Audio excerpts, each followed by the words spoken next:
என் கண்ணீரை துடைச்சத பார்த்தா அம்மானு சொல்லணும்.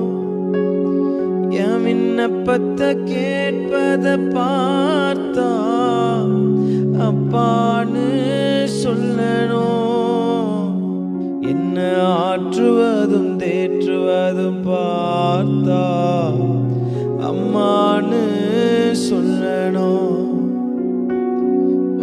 இரக்கத்தை உருக்கத்தை பார்த்தா அப்பான்னு சொல்லணும். அப்பான்னு கூப்பிடவா